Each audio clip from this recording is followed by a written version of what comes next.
Hey! Sorry, the mic was cut. The mic was cut. I should have searched for some water. Some cerebrospinal fluid. Would have been great. Would have been great. You know what? I'm going to search for some. I'm going to search for some water. I'll be back.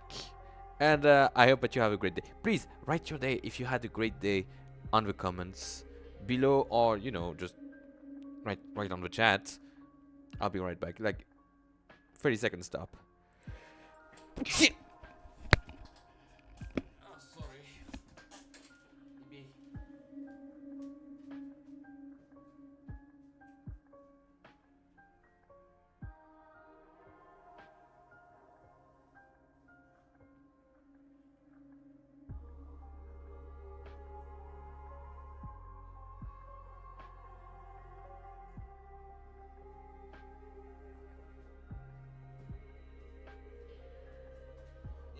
Be a horny tuber, but the first is unending. As said before, the first is absolutely unending. Well, now what we hear, let me just open Sayano Uta for the very first time, the Song of Saya. Let's start the game. Holy shit! Oh, that's an old window. That's an old window. Holy moly! That's an old window. Written full screen, yes. The resolution should be that, yes, indeed. There's a user manual. Oh, that's a PDF. Sorry, all name characters and incident portrayed in this game are fictitious. No identification with actual persons, place, buildings, and products is intended or should be inferred. I'm going to do it. Technical support, basic control. Oh, enter left click, advance the text, right click, open the menu. Over the menu. Control, toggle skip. Space bar, hide the text window. Mouse wheel up and down, display scroll the backlog. Oh, there's a backlog, cool. F, toggle full screen display. C, open the config menu. S, make a quick save. Oh, we will use the quick save. Load the most recent quick save. Open the save. Load menu is D. Well, let's not go too long into the user manual because I see that there's some character profiles and I don't want to see that. We'll get into the characters soon enough. Oh, let's open the game. Elden Ring. Capture the game, Sayano Uta, and capture the sound. Capture the sound. Game sound. Oh. Oh, I see. It is. Huh. Already the sound makes me think a bit of Terminal 00, Terminal 00. Already it's not exactly as it seems. You see the veins here with the plants, with the plant matter. You see veins, like some kind of 3D veins, and already you kind of see how it can turn for the best. My best. Your worst. Procedures and conditions described wherein are imaginary and do not reflect actual medical practices. Let's hope. Contain grotesque images and may disturb from viewers. Please select how you would like such images displayed. Modify grotesque images, obscure focus of grotesque images, lower brightness of grotesque images, obscure focus and lower brightness. Let's not modify anything.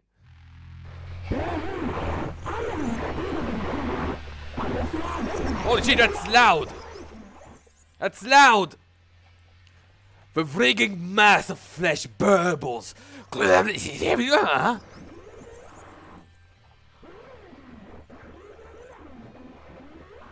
I love it already! Holy shit! It's awesome! Makes me think of my childhood!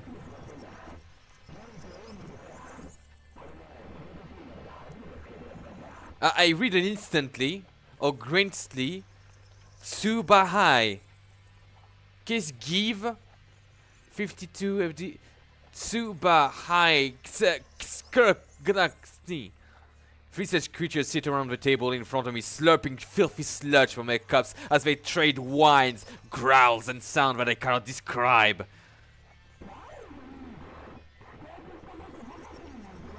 I love it! I love it so much! Holy shit! I'm in love!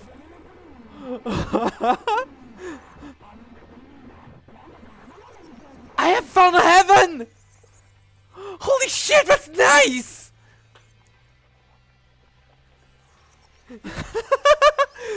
Listening carefully, I am able to grasp the gist of a conversation and respond when it is required of me.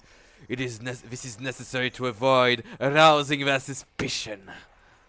However, these creatures look... They are my friends. Apparently. I wish I could still deny it, but I gave up on that a long time ago. Night after night I went to sleep praying for an end to this nightmare, only to wake up each morning to the same twisted hellscape the day before. Sorry. I know now that I have to blend in, that I have to act like one of them. That has been my life these past 3 months, and so it will remain until the day I die. How can you have any qualified job like that?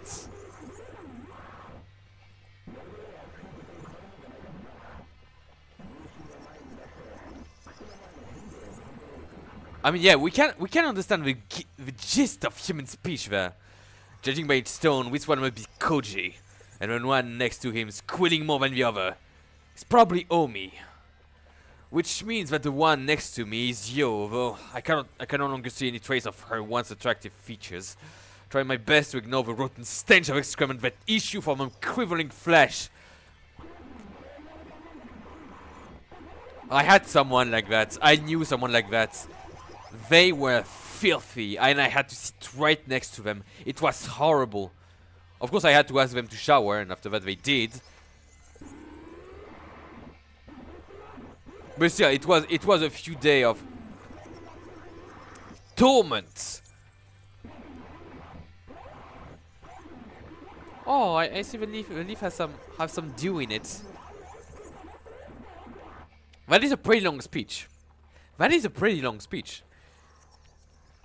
Everything has changed. Oh, almost everything. By some cruel tricks of fate, my relationship to the world alone remains the same.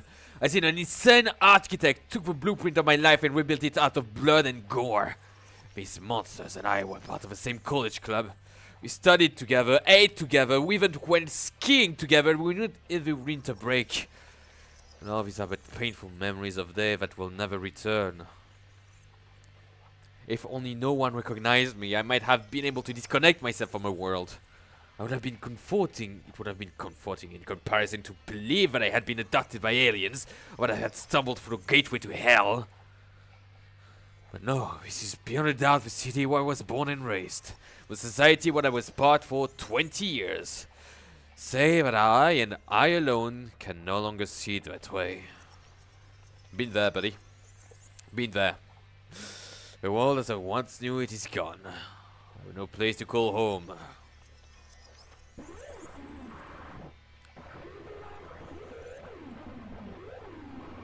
I'm a bit... Yeah, I understand. But I'm sorry, my nose is a bit stuffed. I'm going to go and see what I can get if I can blow my nose. Because my nose is really stuffed. Sorry about that.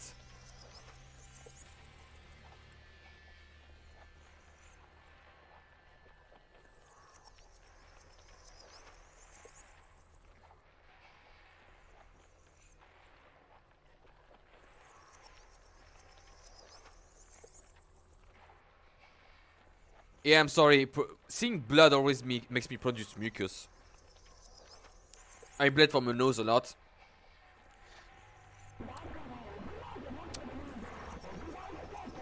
Oh, that's nice. That's nice. Yeah. Okay. You can stop grunting. Anyway, I can tell that whatever we're discussing is of no importance to me. I decide to keep quiet while pretending to listen. But just then... Hey! FUMINORI! One of the flesh beasts says as it swivel its bloodshot eyes towards me. What do you think? About what? I try desperately to suppress my loathing and behave normally, but my host's voice ruins the attention. We're talking about this year's key trip. You're coming too, right?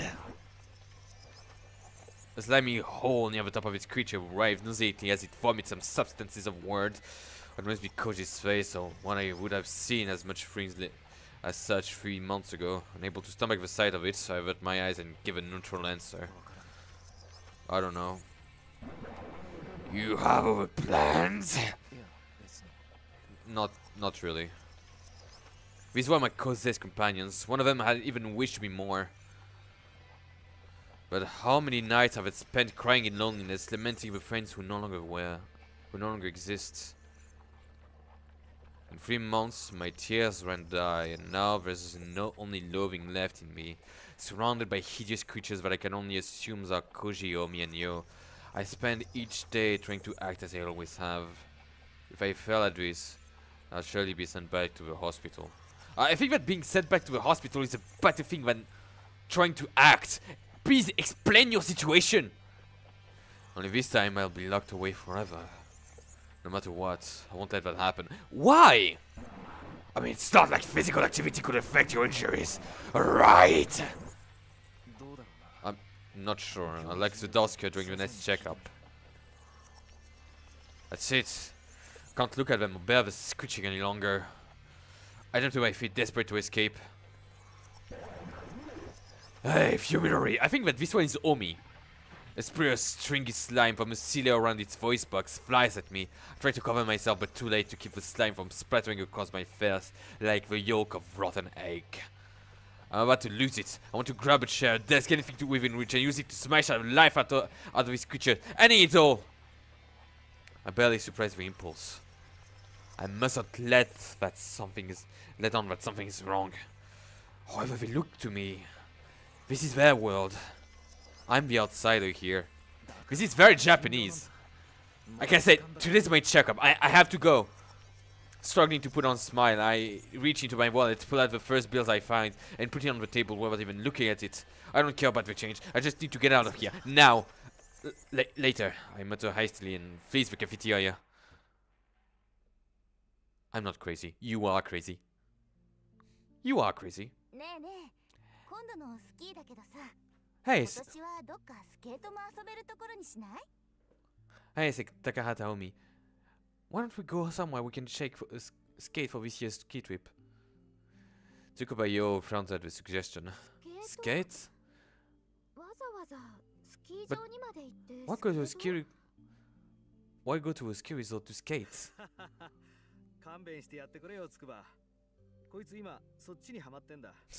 Give her a break, Tsukuba.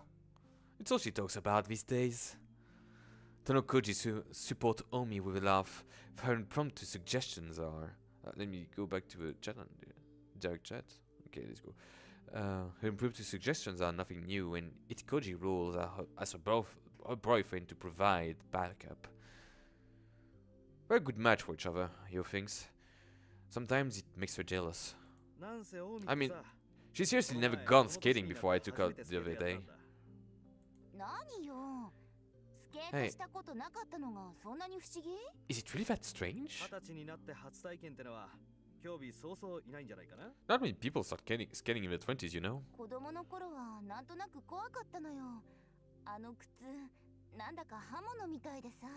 I was scared when I was little. Those shoes look like big knives. Hello? But if you could adjust that, that's amazing, Omi. Woman, you might need a bra.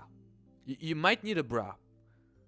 Or maybe you want to look open. 2 suggestions? For me? I'm sorry, but it's not like skiing. You keep your weight forward and use the angle of the shoes to steer. Okay. He made it sound so easy. Figured I should give it a try, and it was fun. So it was a date. You feel the stab of envy. Koji and Omi enjoy that time together, as normal lovers do. But certainly it's not something that should make her jealous. It's just that her luck in love has been bad. Oh well, I want to see her Miss Kate too.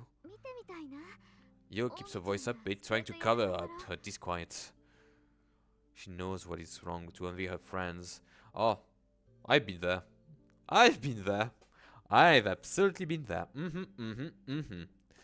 She too would be spending time with a man she admires, if not for the terrible tragedy that befell him. His true misfortune. What was my first visual novel? Katewa Shoujo. It was Katewa Shoujo. Her bad luck doesn't begin to compare.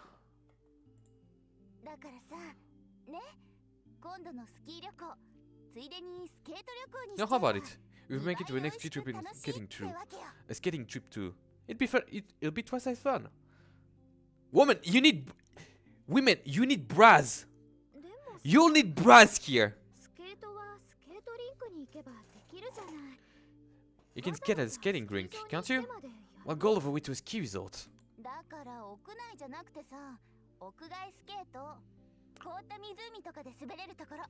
I don't want to skate indoors. I want to skate outside, on a lake or something. That sounds fun, but won't it be crowded? While speaking, Yu sneaking a side-new glance at the young man sitting next to her. Although the conversation has involved only 3 people so far, there are in fact 2 couples at the cafeteria table. Yo's boyfriend, though there is still some doubt over whether he could be called that, is beside her, as silent as expressionless as a statue. Oh, I see. The DLC, do I consider it a visual novel? I mean, yeah, technically it could be. But I only enjoyed it for, like, I've known about the DLC, so I haven't, read it. I've only installed Monica Ever After, and yep, went to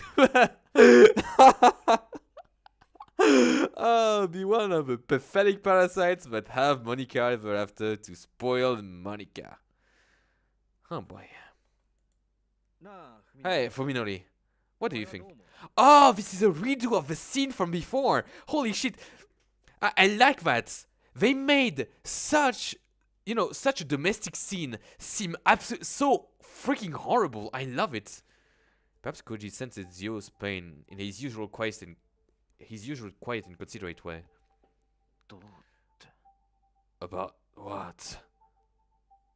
Because of Yo's distress, SAKISAKA FUMINORI responds to Koji's sudden inquiry with a vague, mumbled question of his own. Well, we're talking about this winter ski trip. You're coming too, right? Koji speaks gingerly as though probing a tumor. A few months ago, he would not have hesitated to rebuke FUMINORI for his attitude. The long acquaintance has forged a strong and honest friendship, but now... I don't know. FUMINORI responds bluntly, his downcast eyes and sullen demeanor making it clear that he has no desire to break his silence. You have plans? Not really. Even Koji, Fuminori's best friend, cannot communicate with him as before. What hope does Yu have to breaking through his shell? The scars left by the event of that late summer day is still deep all these months after. Each one of the 4 bears them. Not only for Minori. By the way, I couldn't finish it either. Dropped it after the Yuri Restica ice scenes. It was too much. Oh, really? I really like the suicide scene. It was pretty imaginative. I mean,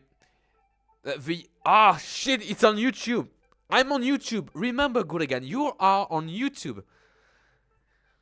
I really liked the ending scene of Yuri, where she decomposes. It requires some outside of the box thinking. You know, You're still there, but the camera is stuck. I mean, it's not like physical activity could affect your injuries, right? Not sure. As the doctors during my checkup. As though that answer drained the last of his patience, Fuminori bolts out of his chair. Hey, Fuminori! Even Koji can't keep his voice from rising as he tries to stop Fuminori from leaving. Fuminori reacts swiftly, throwing his hand over his face as though to chill himself from something terrifying. Maybe some spit flew inadvertently from Koji's mouth, but that happens sometimes. Fuminori's reaction is beyond the pale. Like I said, Fuminori. Like I said, today's my checkup. I have to go.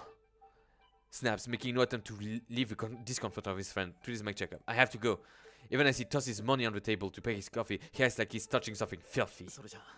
Later. Fuminori stalks out of the cafeteria, almost like he's running away. Cloaked in heavy silence, the remaining three lowers their gaze to the table where the abandoned 10,000 years literally $100! $100 bills sway forlornly. Fuminori's coffee is untouched. Can't take this anymore, Omi said with a sigh, but Koji shakes his head reproachfully. Fuminori just didn't need more time. But it's been 3 months! What with this attitude? I feel like I'm going crazy hanging around him. I mean, he feels like he's crazy hanging around you. Hey, I don't understand what he's going through either. I don't think any of us can.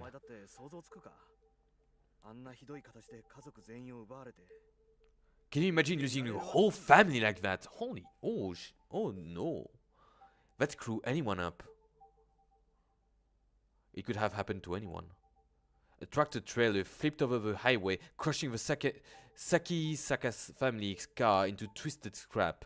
They said it had been difficult to tell the bodies of Fuminori's parents apart. Wow. Wowee. But while it had looked as though there was no hope for Fuminori either, it was nothing short of a miracle that he was able to leave the hospital and return to a normal life. Was worse when we went to see him in the hospital, remember? He was terrified of us, like he didn't know who we were. He even had to be tied to a chair. He freaked out so bad. I'm just glad he made it this far.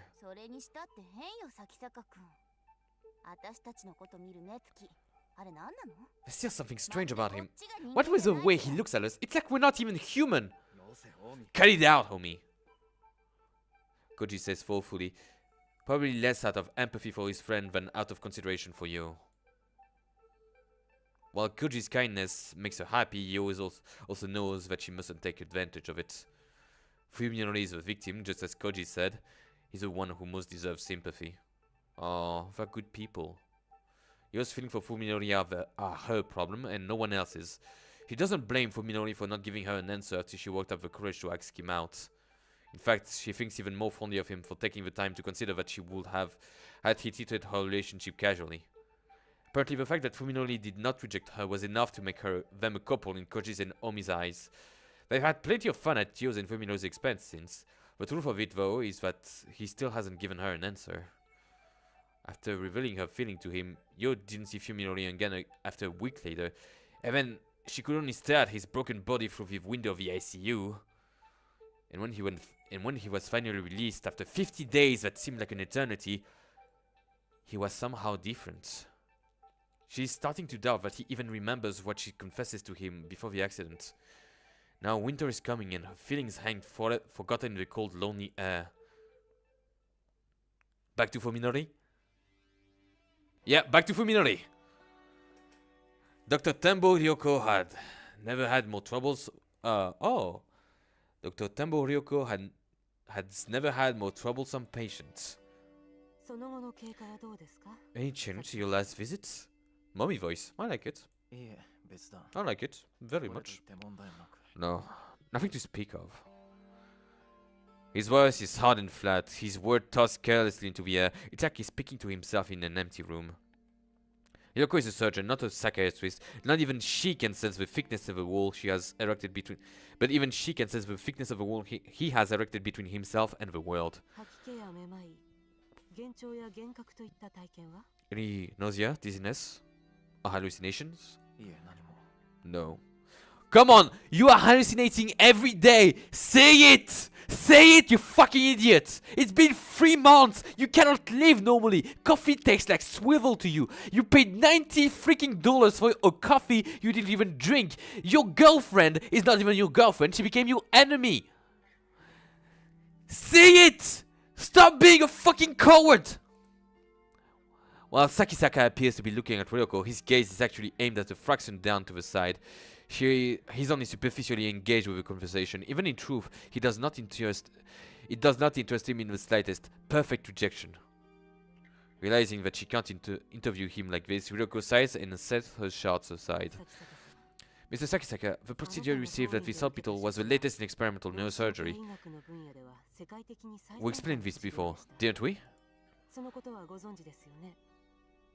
Treatment of subdermal hematoma through the use of micromachines, a procedure available in Japan exclusively here at T University, had been the only way to save Sakisaka FUMINORI from a cerebral contusion that should have been fatal. With any experimental treatment, there's always a risk of unexpected complications. Well, dude, the world becoming my heaven, becoming your hell, should be an unexpected complication. Of course. Sakisaka FUMINORI lips twist slightly in what might be bitter or mocking smile, but it's gone before Ryoko can discern anything meaning. Be fucking honest about it! Maybe they can reverse the effect, you know? I know that you don't trust them anymore, that you cannot trust them anymore, but please trust yourself! You know that you are the outsider, maybe you are seeing the true state of the world, you know? Normally, I would never say anything to frighten a patient. But there has been reports of severe neurosurgical disorders post-surgery. You must continue to monitor your condition carefully. Hence these weekly checkups. If only he would take them a little more seriously. How was the last week's MRI? Sakisaka asked abruptly, as if to catch Ryoko off guard. MRI, magnetic resonance imaging, is a way for doctors to examine the brain in detail without opening the patient's skull. Surprised by Sakisaka's uncommon technical knowledge, Ryoko recalled his profile. Oh, that's right. You're a medical student, aren't you? I mean, MRIs aren't... You know, you would know if you had an MRI. The doctors would explain it to you. So, the technical knowledge comes when you become a patient. When you are a patient of something, you become a technical expert of a condition too.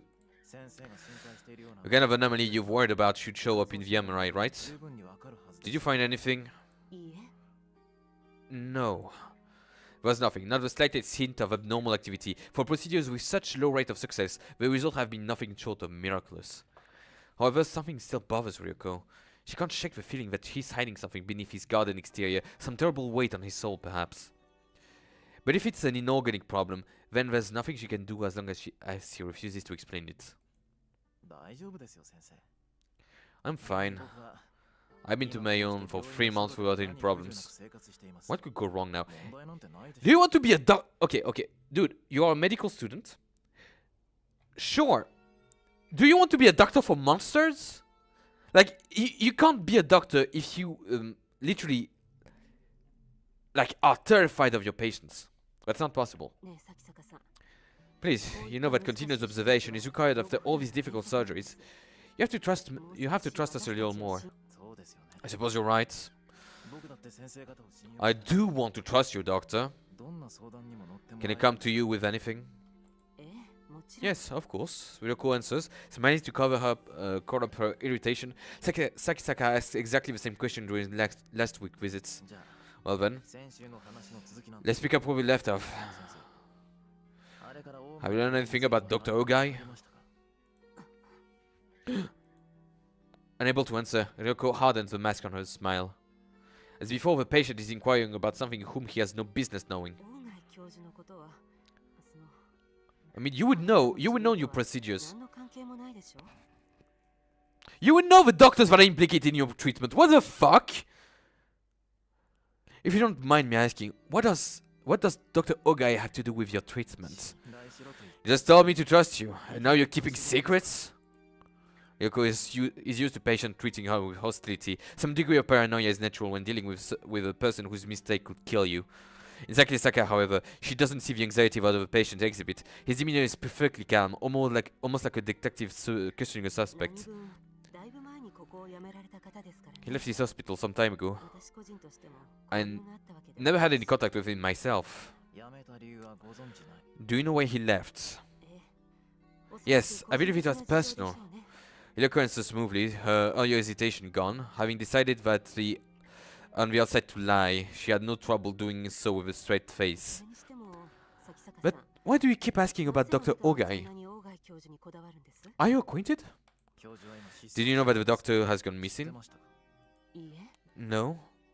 Ryoko realized that her answer may have been a little too quick. He should have acted more surprised.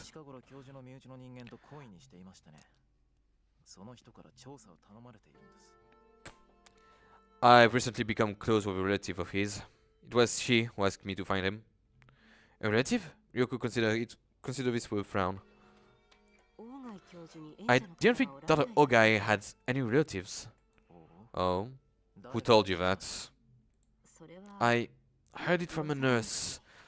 Ryoko replies, remembering that she just claimed to have no contact with a man. Ah, shit, that was... I see. The doctor was famous enough to have nurses gossiping about him. I hear that he was an unusual man. But no one knows why he left the university. Ryoko falls silent, knowing that this isn't a topic she can brush away with a smile. SAKISAKA seems to have finally grasped her mood, however, as he strangely stiffs down soften a little. Please. I have to find Dr. Ogai. There's a girl who needs him. Can't you help me? Isn't this something the police should handle? Although she makes it sound like the most obvious thing in the world, the suggestion is actually a gamble. If Ogai Masaheko's disappearance becomes a police matter, then the university will be investigated. Everyone who was involved in the incident is at risk of exposure. The incident? You're hiding something, ma'am. And of course, that includes Ryoko herself. If you are innocent, you wouldn't mind a police investigation. She knows, however, that SAKISAKA is unlikely to go to the police. First of all, his excuse is obviously a lie. We already made sure that Ogai had no relatives who might come looking for him, which is why they could bury the truth of what happened. But then, how did SAKISAKA, a mere patient, learn about Ogai? A mere patient? Underestimating. I'd be happy to help, but there's no word from Ogai since he resigned last April. I can only assume that he's gone on an extended vacation. I see. Expecting resistance, Ryoko is surprised when SAKISAKA backs down. He's still worried about his condition, and the mysterious link between him and Ogai is only making her more uneasy. But as long as he doesn't open up to her, there's nothing she can do. After a brief pause, Ryoko writes a progress good on SAKISAKA's chart for today. About next week's appointment.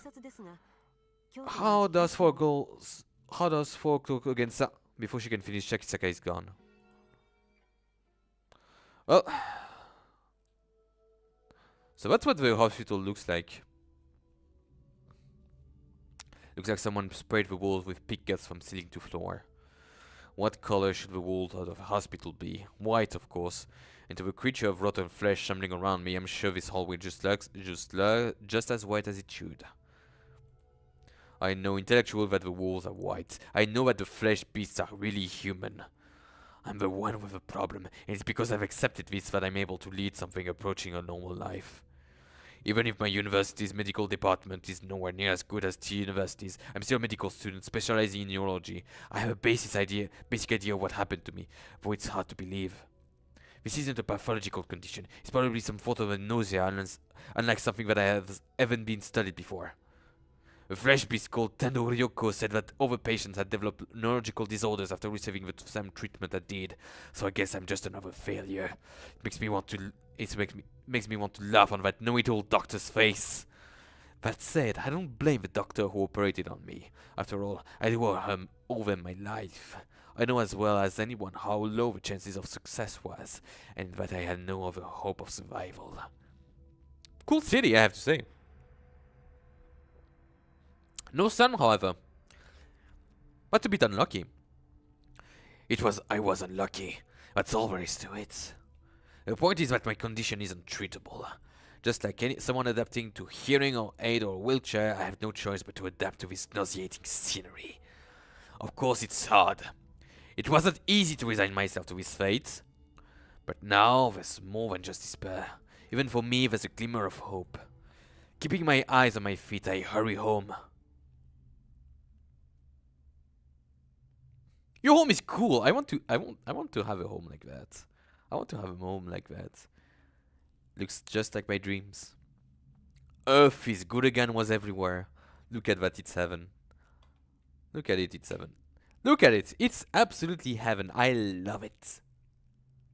It's beautiful. It's a world where the only colors that children have ever seen is red.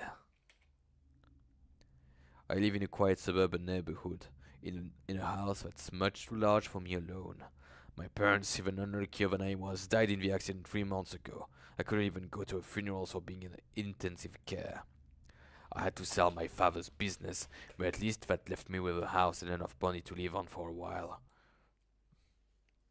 Of course, I'm sad, but the accident took more from me than my parents. In fact, being on my own has probably saved me. If I was still alive, my parents would never have allowed me to live with such a strange girl. Welcome home! As I open the door, a bright voice greets me from the kitchen. The voice is beautiful and clear as a bell, human. Its sweet sound washes the day cacophony from my memory. I'm home, Saya. Even the patter of feet coming down from the hallways, music to my ears. Nowhere else in the city can I hear such footsteps. Only in this house, with Saya, and I am so privileged. Dude! Dude! My dude! Please understand that if you see a human girl in a world made out of meat, maybe people see the meat monster or the slug, the psychic slug that you are actually trying to live with. You're late. I was a little worried. Also, she looks slightly human. She looks slightly human. But there's this, you know, there's this absolute, how to say? There's this uncanny valley feeling about her. Sorry, I had to stop at the hospital today. Ah, that was today? In a smile, in the inquisitive tilt of her head, is everything that I have lost. Since my accident, this girl is the only person I've met, perhaps the only person in the entire world who does not trigger my cognitive disorder. True, her skin seems too white, and the colors of her eyes and hair is probably different in reality, but even so, her form is undeniably human. And it's not just her appearance and her voice either. As I bend down to take off my shoe, Sayas wraps her arms around my neck and pulls her gently into her chest. Her skin feels truly human, not cold or slimy, and from her hairs wafts a sweet feminine fragrance. Why a feminine fragrance? Why? Please? Oh no, don't tell me he's lolicon. No! Dude! I know that in a world of meat monsters, you're thirsty and horny, and I get that. But please! She looks prepubescent at the very best! In all the world, only Saya is pleasing to my 5 senses. What's more, she smiles at me. You could have said floral. You could have said earthy. You could have said fresh. No, you said feminine. Okay. FUMINORI is officially the villain. FUMINORI is officially the villain. I despise him. He is an idiot, and I despise him. Let's go. That's my arc.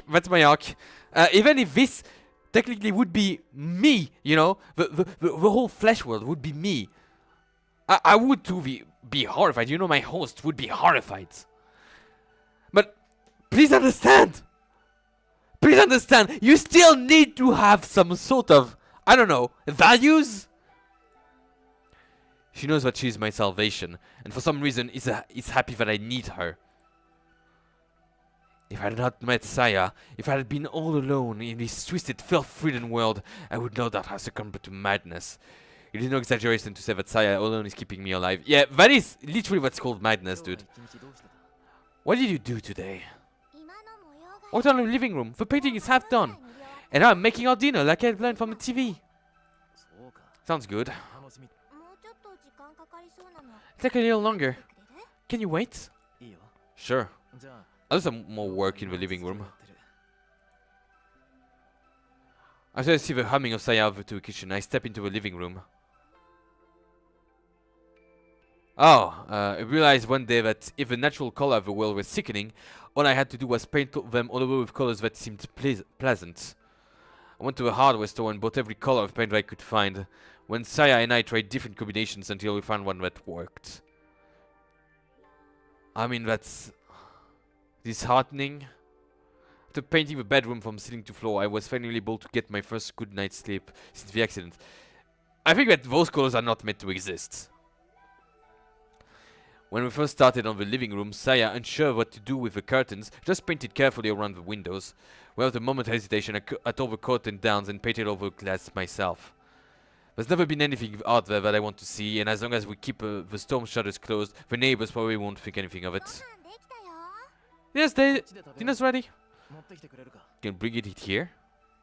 As she enters the living room, with a tray of food, Saya sniffs the air. The paint smell doesn't bother you? Now that you mention it, I suppose the smell of paint thinner must be building up in the closed room. It doesn't really bother me though. There are far worse smells outside. Does it bother you? No, I'm fine with it, if you are. See, I set the food on the table. Unfortunately, neither its color nor its smell is at all appetizing. Not that food elsewhere is any different. Thanks, Saya. As has become routine, I still myself and methodically transport the food into my mouth. The taste is as gut-wrenching as I expected, but it's not Saya's fault. I'm sure she made it exactly like the cooking show said. You're not sure. You're never sure anymore, my dude. she could be feeding you anything, you wouldn't see the difference. Because everything is rotten flesh to you. Just that my taste bud can accept it. It's not good? She asks hesitantly. Well, no. Lying won't make Saya happy. She knows about my condition. Why would she have any people who know? Don't worry about it. I'll make something different tomorrow. I'm sure that inside the rotten creatures of flesh there is delicious blood and rotten entrails that you will be very happy to scarf down. You go through trouble to cooking, but it's fine. If I keep trying, maybe I'll find something you'll like. In my current state, eating is nothing more than an unwelcome duty. As much as I hate it, I need food to survive. If I stay alive, and perhaps one day, as Saya say, I'll be able to taste something delicious again. I met Saya, didn't I? Aren't you going to eat? No, I already ate. She's an eldritch horror. She's absolutely an eldritch horror, so why not? In all the time we've been together, Saya has never once eaten with me. I don't know why she refuses to do so. It makes me a little sad. Dude, it's only because she's... Okay. Here I'm into Saya's shoe. What he's seeing is a flesh monster that only wants to be loved. Unfortunately, apparently what caters to his absolutely disgusting tastes is a little girl. Why not? Why not? Apparently she's desperate for love. So she wants to accept it. She wants to accept it for what it is. Because she's I don't know how many millennials she has spent spreading madness all around. So she has found someone who has a cognitive disorder that is just exactly right for her to be accepted. Do you think that she wouldn't find eating disheartening? If I describe exactly what I would do to my hosts, to a flesh of my hosts, wouldn't you find it disheartening? The twisting of flesh, the blood that flows, the skin that flays, drilling inside bone and tendon and sinew. spreading the tendrils inside the muscles, making them react, subjecting them to pain, artificial pain, until they finally stop rebelling. Yes, it is natural for me. For anyone else, it is absolutely abject. It is a violation of everything that they are. And now, think about it. What would Saya think? What would Saya think? How many insecurities does she have because of her incompatibility with human? And now she has met a human that can apparently see her for what she wants to be seen. Still, I'm not about to push the issue. Not when she's putting up with all my problems that I have. By the way, I asked you about your father again. You did? Dr. Ogai Masahiko is Saya's father and her only living relative. Saya asked me to unravel the mystery of his disappearance. They still won't let me do anything, tell me anything. I get a feeling that they're hiding something. Oh. I expected Saya to be a little more disappointed. You haven't given up, have you? No. Saya responded with an unreadable expression. It's not that. She gives me a little shake of her head when smiles at me once again. Thanks for all you're doing for me. Yeah. I think that I've found what Saya is about. Well, Saya, the character. It's nothing compared to what you've done to me. For me, I thank her for a meal and set my chopsticks down next to a perfectly clean plate. As wretched as the taste was, thinking of the care that Saya put into gave me the strength to finish every bite. Are you not willing to do that for your own friends? Fuminori is a bad man. And I think that this condition only showed us how absolutely wretched he was. How disgustingly egoist he is. Is it bath time? Yeah. Will you wash my back again? Oh god! For people that are not cultured enough, this is an innuendo. They are living together. Fuminori, you are disgusting. You're making me sick. I'm actually thinking sick right now. Sure. Ever since Saya moved in, it's been...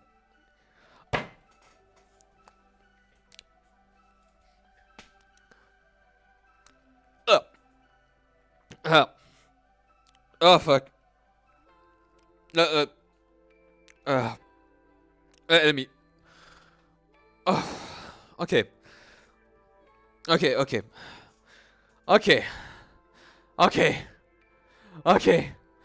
Saya, please. Saya, if I can find a bad ending, I vow to kill this man. I vow to kill this man. Saya, please resist. Please resist, Saya. Oh, God. I should have researched more. I only knew about the flesh theme than the fact that... Oh, God. What he's been saying there. Oh, God. You are disgusting, Fuminori. You are disgusting. I hate you. I hate you so much. I feel hate. You deserve your hell. You deserve hell. You deserve everything that you have, except Saya.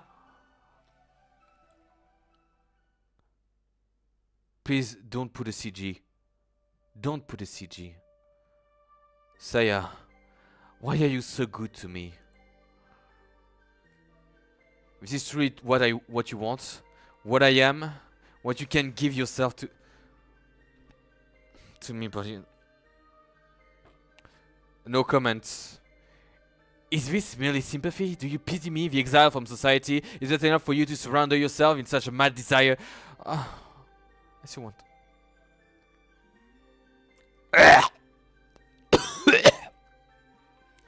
I had an acid reflux. I'm sorry about that. Saya's here. She's with me now. Only in this moment is her existence certain. Only when I am joined with her can I... No matter what cruel fate might await me, Saya, there is nothing I feel more than losing. Are you crying? I realize that my cheeks are wet with tears. Why, Saya? Why do you go so far from me? Yeah, they did the do. They did the deed. So early? What the fuck? I don't understand it. I don't, but I'm losing myself to you more every day. I can't live without you, Saya. I have my fingers tight around her, praying that our body... Please tell me, please, what do you keep with me? How can I repay you? Oh god, get out of that. Get out of that. I don't leave you, FUMINORI. Oh god. Get out. Get out. Get the fuck out. I don't want to hear any... She said that she loves FUMINORI. Okay. Okay. I don't think that it would be so blatant, you know? I don't think that it would be so blatant. Am I, you know me? Am I? Or do I simply have limits? Do I simply have limits? I find it abject. I find it disgusting. It's not interesting, it's just abject. Oh god. Well, I made my own cross. I dug my grave. It's time for me to lie in it.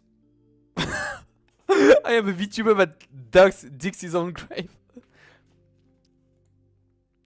I need to change the title to FUMINORI hates. FUMINORI hates. Nothing will happen as long as she hesitates. It will only prolong her suffering. The time has come to show courage once again. Well, you... Don't you have a bra? Don't you have... Yo's 4th period and first day is biology. This is a one chance to see FUMINORI. As a required course with many students, the lecture is held in a large hall that can seat well over 200, but since the room is usually only half full, it is rarely difficult for Yo to find the seat she wants. Yo prefers to sit near the center, where it is easiest to hear the professor. Most of the students congregate this area for the same reason. FUMINORI usually sits beside her, although given the ambiguous state of her relationship, she knows better than to take this for granted. Still, she tries to save a seat wherever possible. The classroom isn't crowded today, so Yo is able to get her bag and will sit next to her without convincing anyone. Yeah, that's the old college strat, putting a bag for someone. But when the professor arrives, at the usual time to start class, there is no sign of FUMINORI. After waiting for about 10 minutes, Yo scans the room furtively. FUMINORI is there, sitting alone in the far back corner. Did he miss Yo when he came in? No, he couldn't have, and besides, no serious student would willingly sit so far away from the front. Now, the only thing that I hope is that FUMINORI dies violently. That he is tortured for all eternity, that Saya lives, and that FUMINORI is trapped in this hell that he's made for himself. Feeling miserable, Yo slides her bag back over to herself.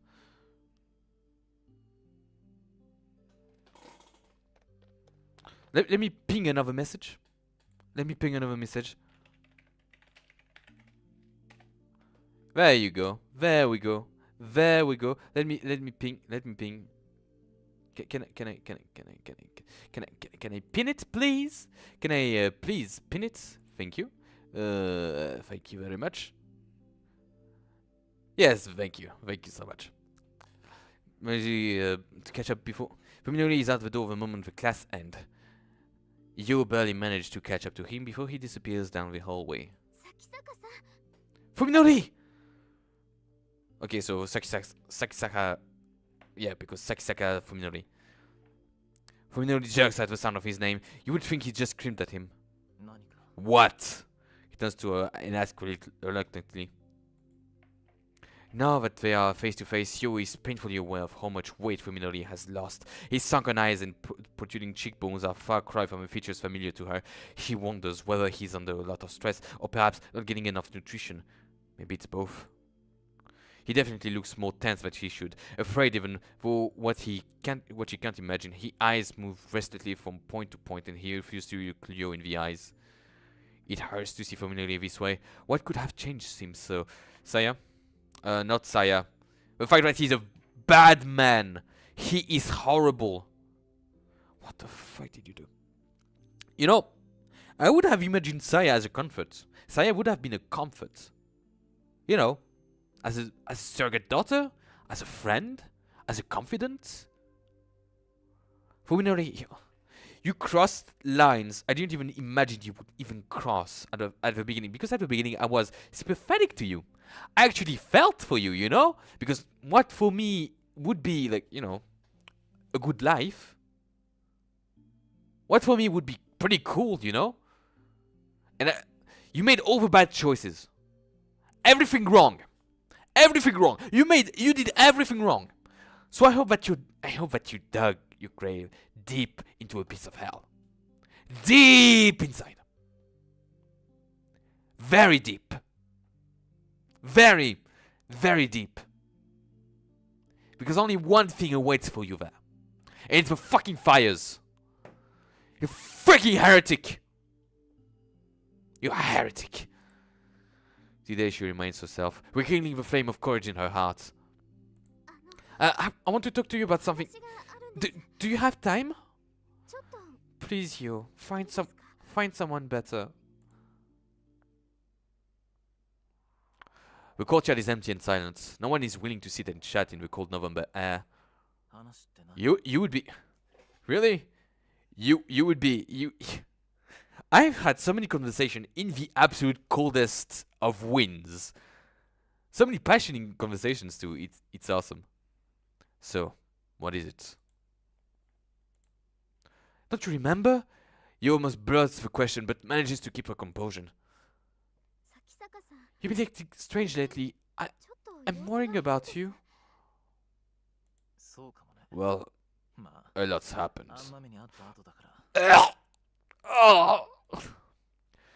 He smiles like it's nothing, but even that seems forced. He's even standing precisely one pace farther away from her than he used to. Is that really all? What more do you want? You manages to keep her from flinching at the harshness. What more do you want? You manages to keep from flinching at the harshness of his tone. It's like you're struggling with something.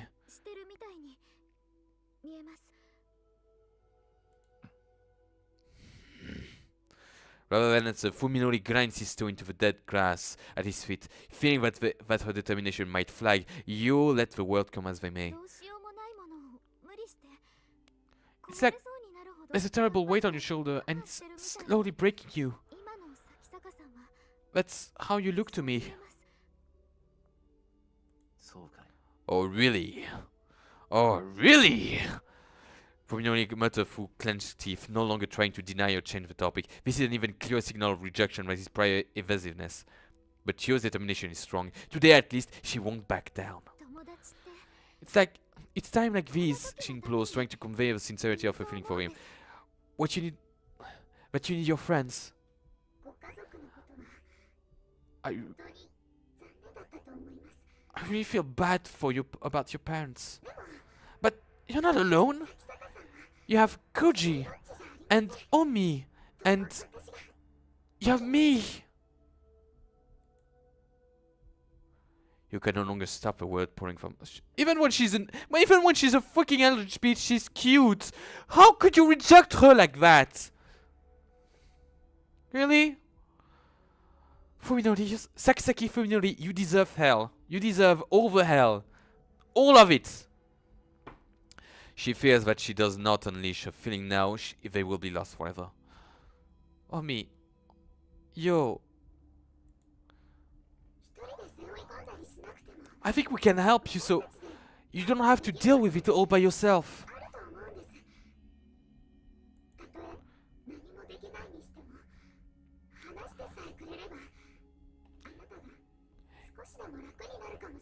Even if we can't do anything, just talking to us might make you feel better. I want to help you.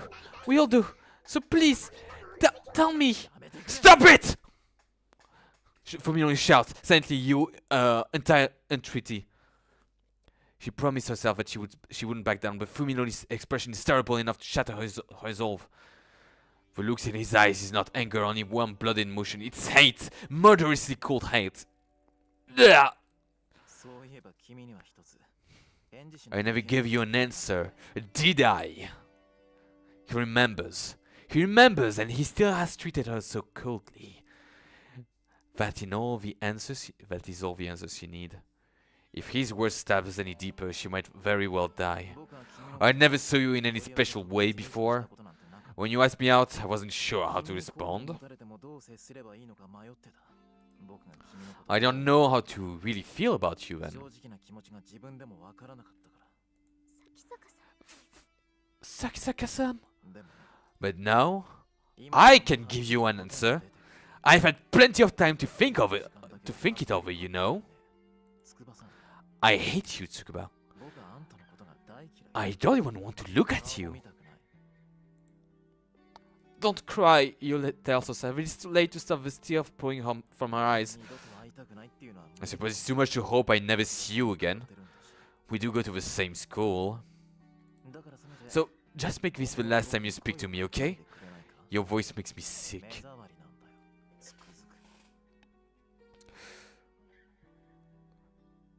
Fuminori! You're such a disgusting person. Let me give you Sakisaki Fuminori for you. Or Fuminori Sakisaki in Western terms. Fuminori Sakisaki is one of the worst human beings that ever graced the planets. He is, without remorse, an egoist that suffers by no other means than his own suffering and blames others for it. He takes advantage of a being that might as well be desperate for affection. He very well could have resolved his problems, could have reached an understanding with other people. He could have. Even if it meant that his livelihood would have been different. He very well could have. But no. No, he chose. See, he's not just mad. He's not just altered in his perceptions. He's perfectly rational through that. He knows that it's the girl that he once loved. Once.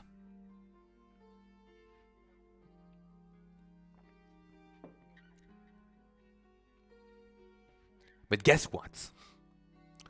He's a disgusting human being.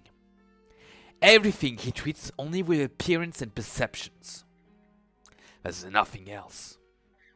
Nothing else. Do you think that reality is funny for me?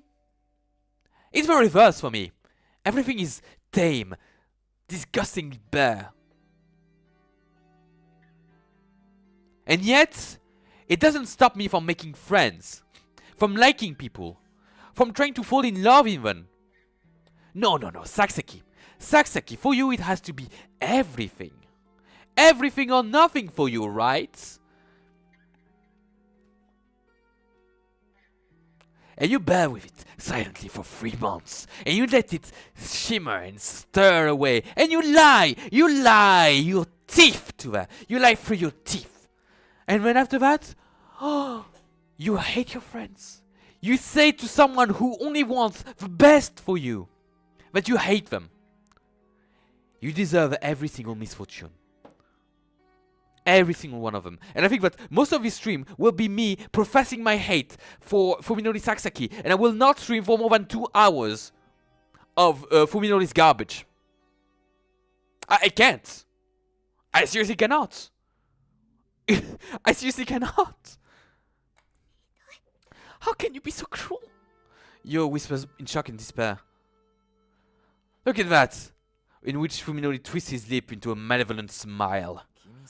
You should really try thinking for yourself once in a while. I bet it was Koji Inomi's idea, wasn't it? Well, you can play at level you want, but leave me out of it. That's all you can take. Even after shedding tears in front of him, she absolutely refuses to let him hear her cry. Any disgrace would be preferable to breaking down here. So she runs, fleeing breathlessly from the courtyard with Fuminori's cold smile at her back. Ugh. Omi was the first to catch sight of Yo and Fuminori leaving the courtyard. Reluctant to interrupt them, but still unwilling to leave them alone, she and Koji ended up watching the whole thing from the shadows. That asshole. Yes! Throughout the exchange, Omi was clearly hitching to jump out and punch Fuminori in the face. Let me just change something. Let me just say something. I need to announce it.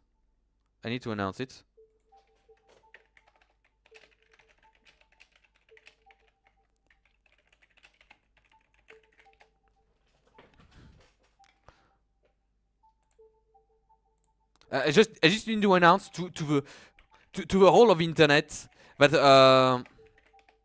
I hate Sasaki Fuminori. I need to show to no one can really appreciate.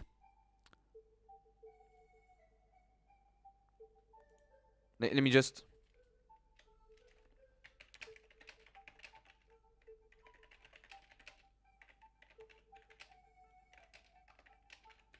No one can appreciate the depth of my hatred for Sasaki Fuminori. Sakisaki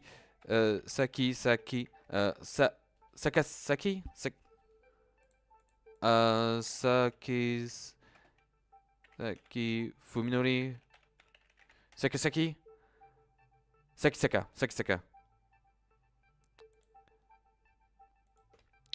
Sakisaka Fuminori. No one can appreciate the depth of my hatred from him. And maybe that's the point. Maybe that's the point of the game.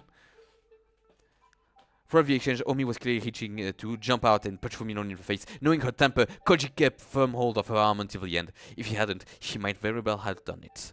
Fuminori leaves after you, his every step seeming to take an act of willpower. Koji sighed heavily from the once more empty courtyard, but the bitter taste in his mouth will not go away. What's wrong with him?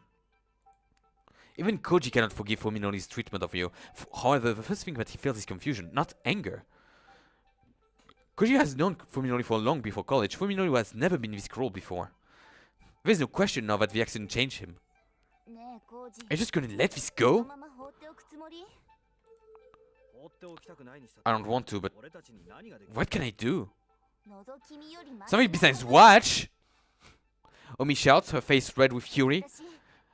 I want to be satisfied until I give him a piece of my mind. What makes Tsukuba feeling better? But it makes me feel better. You and Omi are best friends, just like Koji's Fuminori. In fact, it was the relationship between Koji and Omi who brought the two together. Omi's anger is only natural. I'm going to talk to him alone. You don't have to come. Please don't. He's going to kill you. You serious? Take care of you for me, will you? She's probably really hurt. She needs someone to be nice to her after she's done crying. Oh. Wait, should we switch jobs? You know how I am. If I try to comfort her, I'll end up making it worse. Yeah, you got a point. I don't want these people to have anything bad happen to them. Hey. Anyway, let's go easy, okay? Now I don't want anything bad to happen to Omi. Ending the conversation before Omi's mood gets any worse, Koji heads out to find Yo.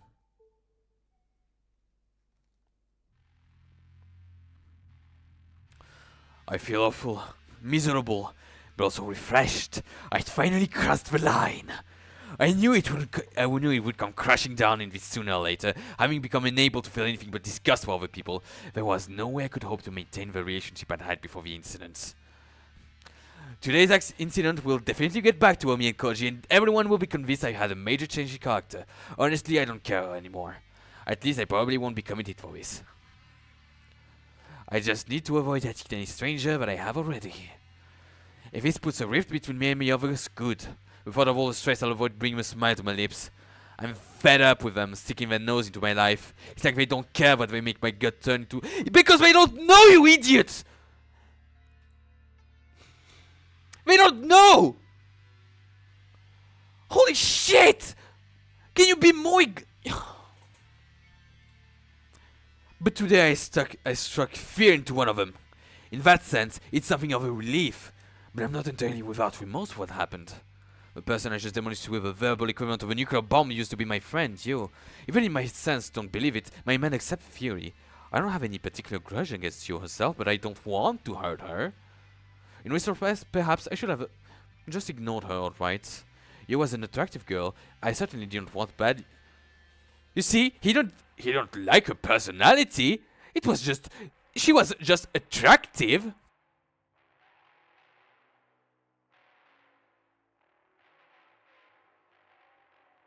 See, she was just an attractive girl. You're a freaking sociopath, dude. To be honest, though, I was annoyed when Koji and Omi tried to stick us together. It felt like we were trying to use us as entertainment, and Yo seemed really oblivious to the fact that she was dancing to that tune. Her cluelessness was irritating.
Why didn't you teach them? Sorry for the absence. Sorry for the absence.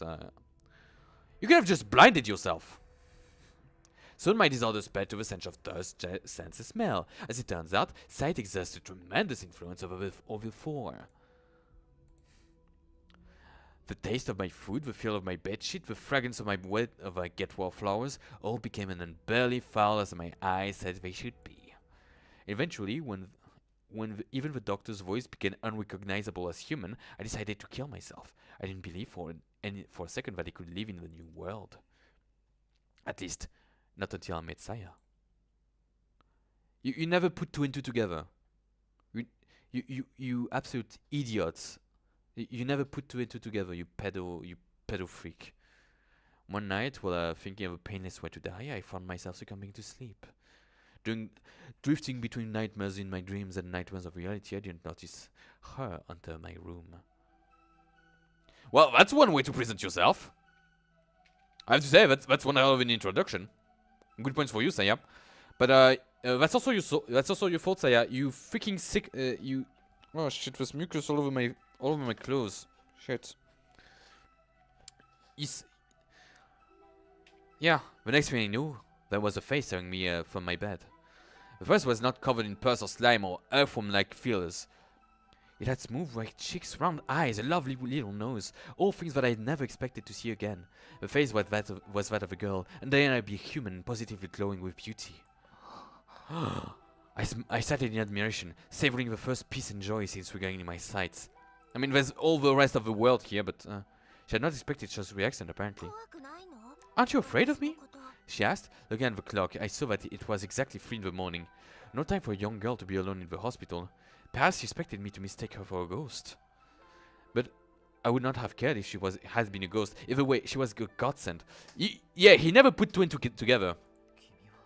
And since he apparently is so rational about it, he should have considered that she was a horrible monster. But no. What are you doing here? I'm Saya. I'm looking for my dad. I assumed that she was the daughter of a late chief doctor or another patient. It was unusual, but not unthinkable for such girl to be wandering around the hospital. Yes, it is. It's 3 AM, dudes. If no fun if you're not scared. Wait. Desperate to keep her from leaving. It was only after she turned around that I realized I hadn't thought what to say next. Well. Her beautiful eyes drew me in, hitting my soul as its core. Through the white haze clouding my mind, I struggled to form any coherent sentence. I shouldn't do this to a girl, but you're the only one I can ask. No longer concerned with propriety, I let the world come as they willed. Will let me hold your hand? They looked confused at first, and when she smiled like she had found a new toy. Yeah, a new toy. Her smile was brighter than my memories of the sun. You're strange, he said, holding out her slender white hand. No one asked me anything like that before. Ever so carefully, as though catching snowflakes, I placed my palms against her. I could feel her human warmth and the softness of her delicate finger. She was there, just beyond the palm of my hand. Thinking back on the joyful tears I shed then, I know that this is the moment that saved me from my fate. This is the first time in a week that I've touched something that felt them as human. Huh? I can't touch anyone else. I was in an accident, and as a side effect of the surgery, I can't see people as human anymore. Tell it to you fucking doctors! How mysterious. You're interesting, she said, wheeling her fingers lengthy one night. Can I come back tomorrow night? Yes, of course. But you sure it's okay? Don't worry. The night belongs to me. That's not ominous. That's not ominous at all. And so our rendezvous began. Saya came to my room every night at 3 AM. That's a witching hour. Skillfully taking advantage of a duty nurse shift change. I was astonished to learn that she was living inside the hospital. It's so big that I never ran out of place to hide, she said, answering my surprise in a nonchalant smile. She had been living in the suburbs with her father, she told me, until one day he'd suddenly stopped coming home. After she had tired of waiting, Saya had decided to one night to take it to the hospital, where he'd worked. And there she lived for over 2 months, searching for his whereabouts over a while. Don't you have to go to school? Nah, that taught me everything I need to know. I'm really smart. She was a strange girl. On the one hand, she looked and acted like a child. On the other, she was remarkably self-reliant at times, exhibited a sharp intelligence and deep knowledge that many may have found unsettling. I didn't care. Saya was the only other human in the world gone mad. Her existence meant far more to me than the standard society. Aren't you worried you might get caught? Nope. I don't have to worry about food here.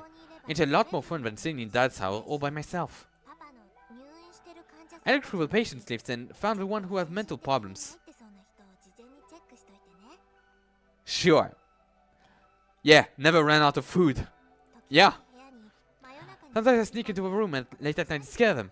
Even if we raise a fuss, no one believes what a mental patient say. Thanks.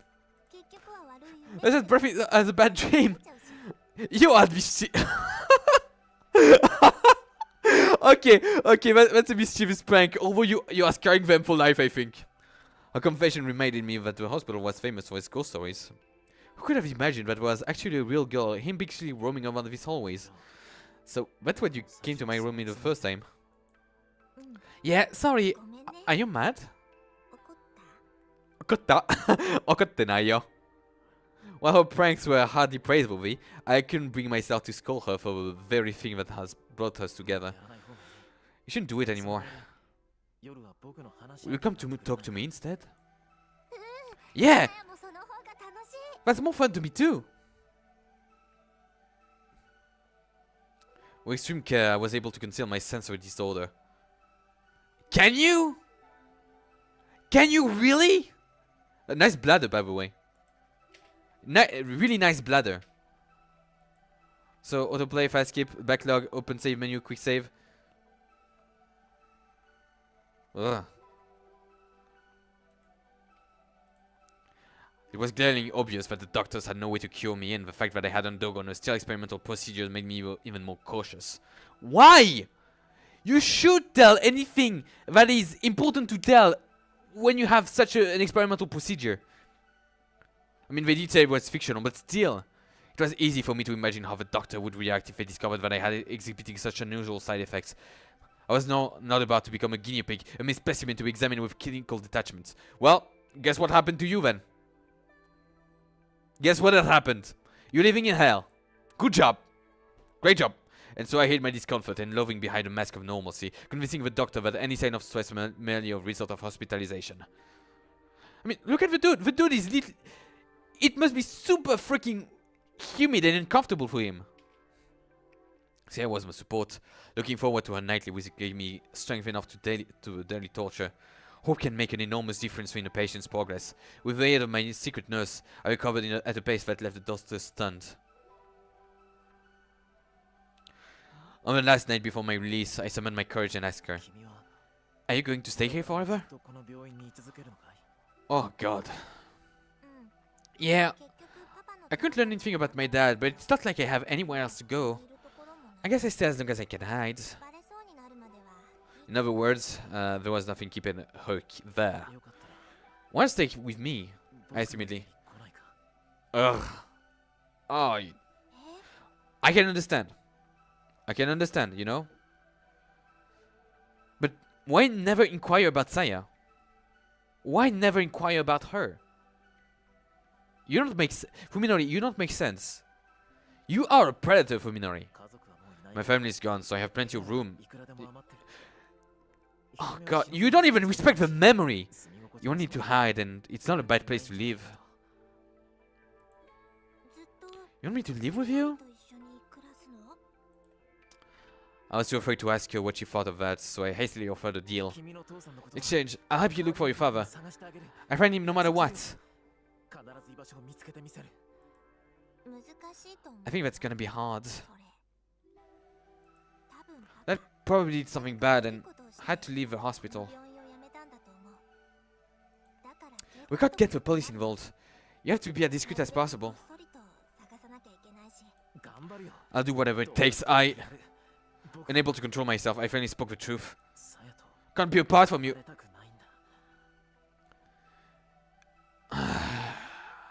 It's not like this cannot be taken innocently. This cannot. At first she looked bewildered, but after a few moments of silence she said, "Give you a little time." That night she left my room earlier than usual.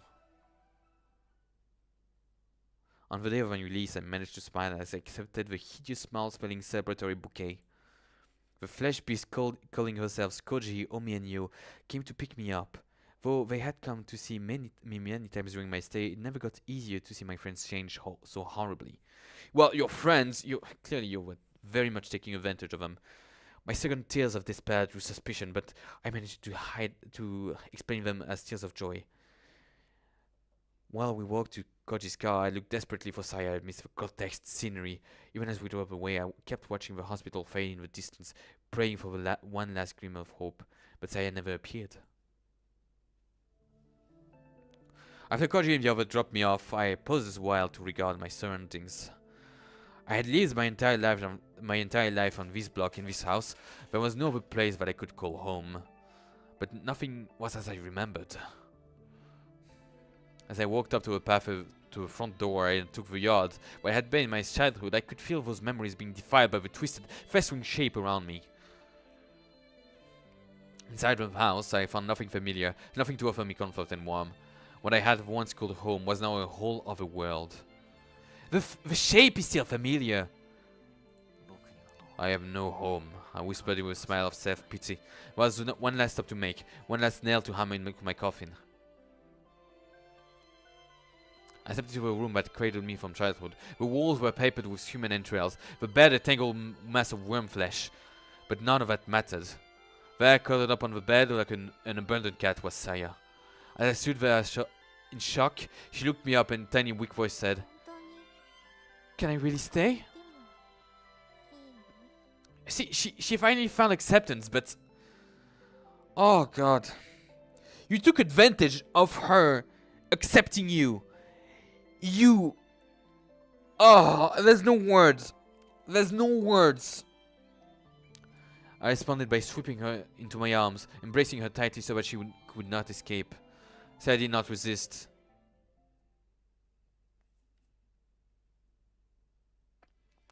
When she arrived at the SAKISAKA residence, Omi first took a deep breath to calm herself.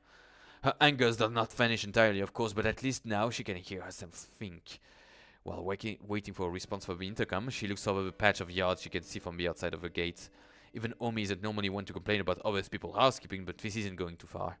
The grass is going wild, and there are piles of dead leaves scattered everywhere. She doesn't just look intended; it looks like uninhabited ruins. It's still sun out, but every window has its own shutter tightly sealed. Omi guessed that they'd been closed since morning. What kind of life is FUMINORI leading? Even if he's living alone, he can't think that he has work forever. It isn't just her imagination, or does something stink more like rotten meat? It couldn't be coming from a yard, could it? There's no response, so she presses the buzzer in a second time, and a third and a fourth. Finally, after this has gone over for 10 minutes, Omi loses her patience and opens the cover of the intercom. As she expected, the power has been disconnected.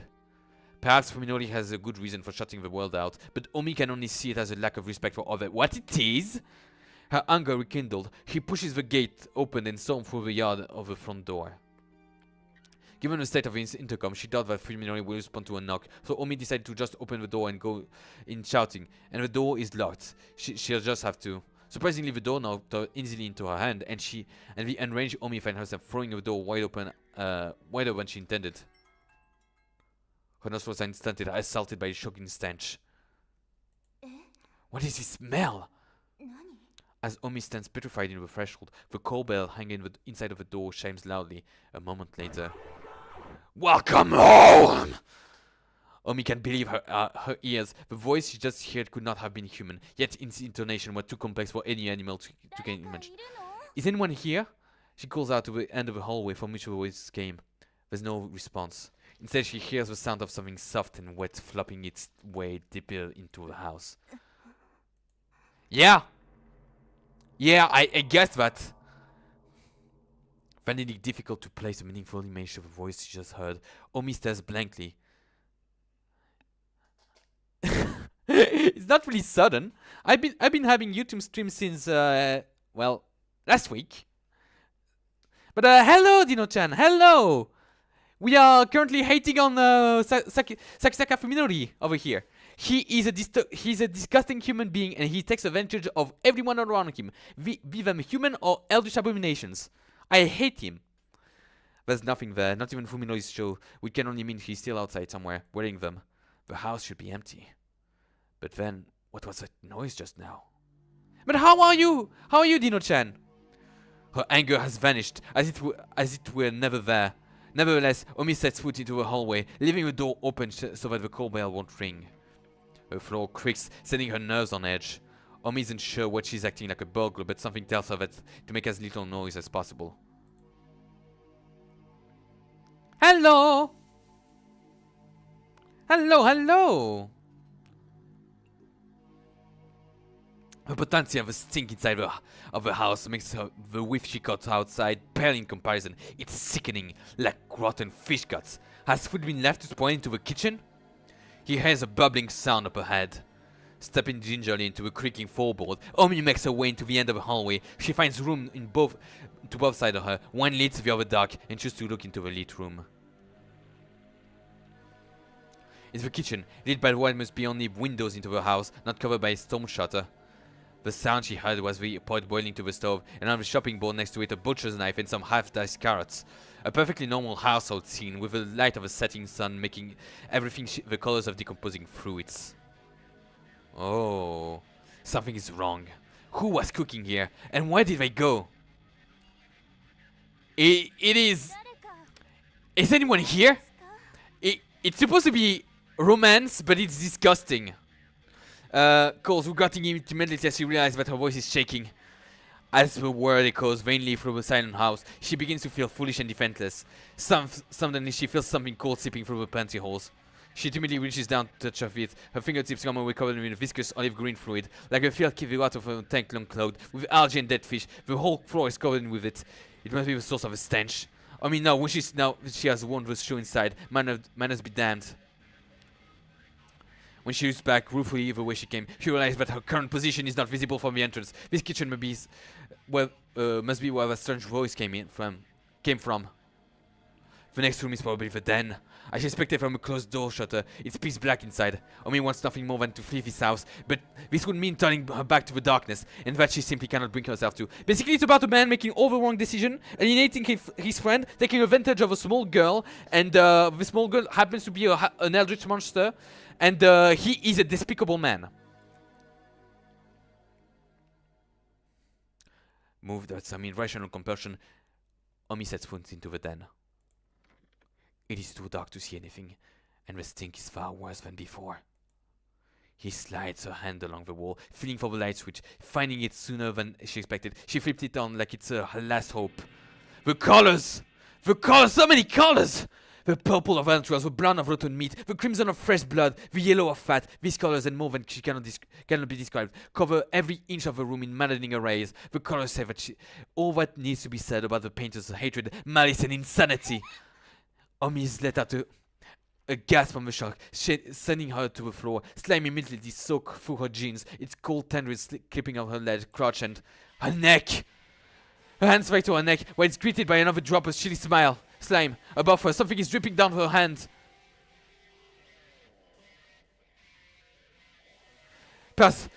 Making perhaps the worst decision of her life. Omi looks up, prepared to cling to the ceiling, poised to leap upon his prey. She sees it in every detail. Her mouth and nose are sealed before she can scream, and her belly is torn open as something enters her fist into her innards. Oh God, no! Omi! But by the time she feels any of it, Omi has already gone mad.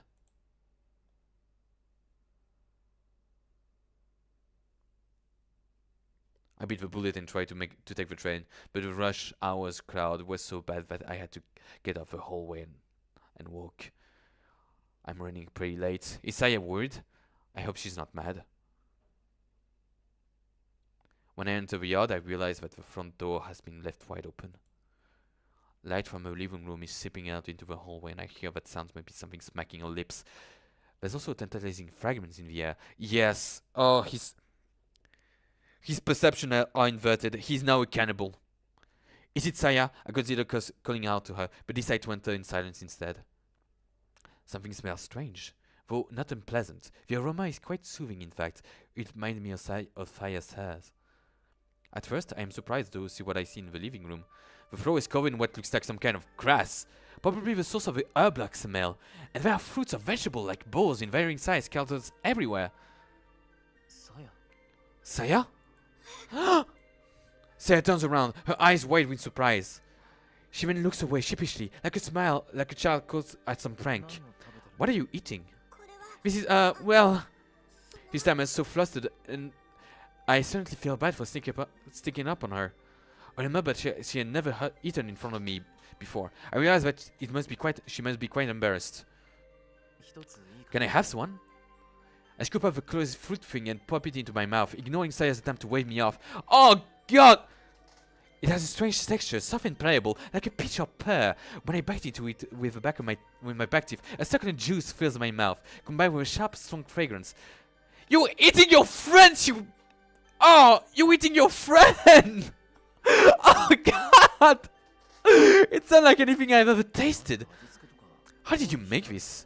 What did you use? It wasn't hard. I just took it apart and melted it a little to make it easier to eat. It's practically raw.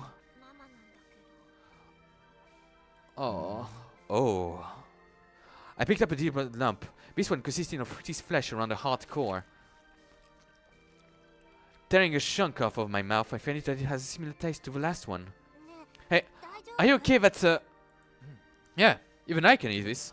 In fact, it's good. He ignores everything. Really? I tried to say I look stomach-struck, but when she burst into out laughing. Oh, so that's what you like. Now I feel stupid for not going into all that trouble.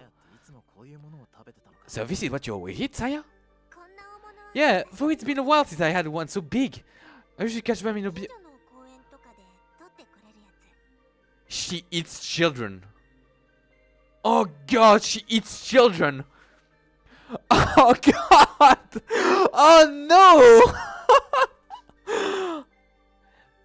All animals. Was an impressive nature preserve, not... Yeah, she catches animals. She catches animals.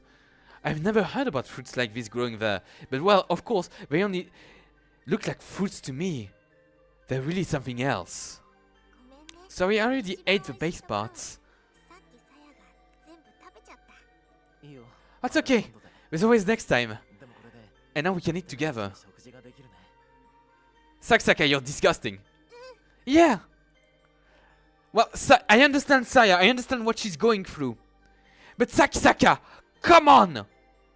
Eating with someone is so much more fun than eating alone. It makes the food taste better. It makes the food taste better too. Is there plenty left? I'll keep it chilled for 2 or 3 days, though it won't taste as good. I'd better start putting it away. Seeing the small fruit in Tupperwares and the large one in pots and bowl, Saya and I store the remaining food into a refrigerator. Thinking of tomorrow's dinner fills me with anticipation. I feel that, little by little, I'm starting to regain the joy of living. Saya will guide me. With her I can live on. Oh no. 2 scary stories. Hospital edition.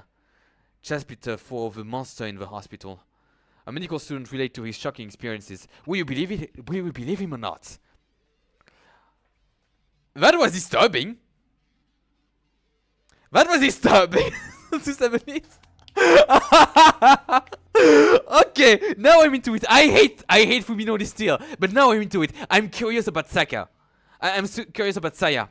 I'm very curious about her. Even though he takes advantage of her, and she should learn that the big ones should be eaten. Strange things started happening at the hospital around the end of the last spring. It began with the patients waking up in the middle of the night, screaming. They all spoke of terrifying nightmares, and many of them had to be sedated. Some patients even transferred to other hospitals because of it. The weird thing was they all had exactly the same dream. A dream about some horribly disgusting monster slowing them down from the bed. But the really strange stuff started happening after that. There used to be a lot of stray cats around campus, looking for scraps from the students. One day the cats suddenly disappeared. And it wasn't that they stopped coming, it was more that they vanished from the area entirely. And then people stopped walking their dogs around. According to rumors, the dogs were refusing to go anywhere near the school. Eventually, things started going missing in the hospital. Organs, to be precise. Transplants organ kept disappearing from storage. People came close from losing their job over it. It wasn't just 2 or 3 times that it happened. They tried to keep it from the student, but we heard that it was a lot worse than that. People started saying that there was something living in the hospital. The janitors would find strange messes that could only have been made in the middle of the night, traces of something that had cooled down the hallway, or weird stain caused by something dripping through the ceiling. The late shift nurse talked about hearing strange noises in the same night that patients woke screaming. Then one last story, one you can never mention inside the hospital. One day the obstetric departments went... She ate babies. She ate babies. Oh god, okay. They said that the newborn has disappeared in the night. If that were true, the police would have come and would have been all over the news. But they said the big shot managed to make it all go away. It's just a rumor, of course. No, you cannot... This incident suddenly stopped toward the end of summer. Now there's almost no patients complaining of nightmares, and the cat has started coming back to campus. But still, what happened in the hospital that summer? Even now, just think about it giving me creeps.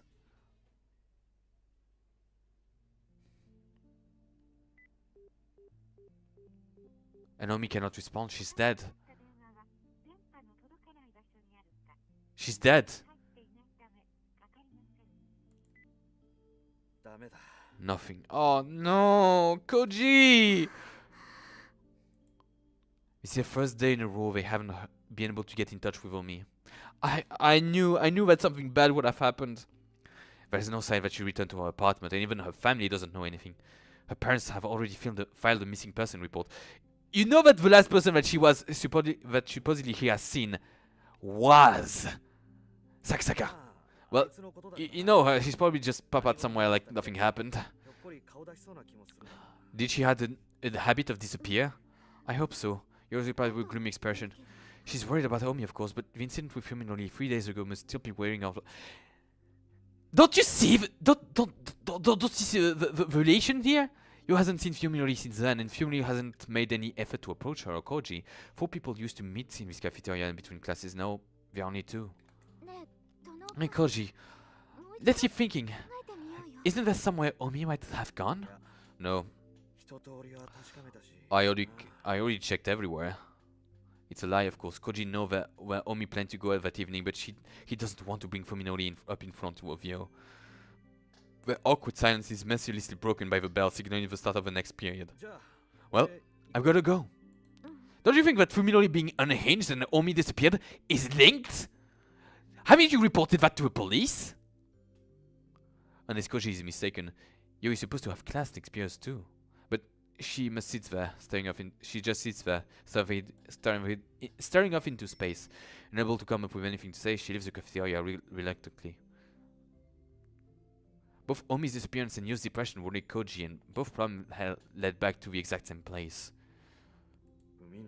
What the hell is FUMINORI doing? When Omi went missing, the first thing he did was question FUMINORI. After all, the last time he'd ever seen her was just before she stormed off to give FUMINORI a piece of her mind. You know, this is one of those plots that could very well be easily, and I mean easily be taken care of thanks to one small thing called communication. FUMINORI responded with unequivocal denial and acted like he hasn't the slightest idea why Omi would have gone to see him. Perhaps that was only natural, as he was unaware that Omi and Koji had witnessed him reduce Yo to tears. Did Omi even make it to FUMINORI's house? Had she been riding a wave of emotion when she left and might have calmed down and changed her mind halfway there? Or perhaps she ran into trouble on the way? Koji concluded, or more accurately convinced himself, that one of his possibilities was the truth, subconsciously ignoring that the one remaining possibility, that FUMINORI wasn't lying. But he had met Omi, and was involved in... FUMINORI was lying, and that he had met Omi, and was involved with her disappearance. When questioned by the police, Koji told the truth about Omi's destination only up to the train station, maintaining that he had no idea what she planned to go after. No, you didn't tell the truth! He wanted to cooperate with the search, of course, but Omi couldn't have made it to FUMINORI's house. FUMINORI said so himself, didn't he? In that case, he told the police everything he needed to know. Not wanting to let the still fragile FUMINORI involved, he forced himself to accept these films. Okay, that's okay. Yeah, there's humans deluding themselves is a strong thing, but dude, your dude has changed. But the conflict has built up inside of him without his notice, leaving unanswered suspicion to fester in his mind. Koji is deep in thought, paying no attention to his surroundings, but perhaps that is why what allows him to catch sight of his friend back through the crowd of milling students. Hello? Sir? Sir? FUMINORI. At first, Koji assumed that he's headed to the lecture hall, but it soon appeared that he's instead going home. Strange, medical students have required course in the afternoon. Well, he initially surprised Koji's hesitation lasts only for a second. He follows his friend, taking care to stay far away behind that he won't be noticed.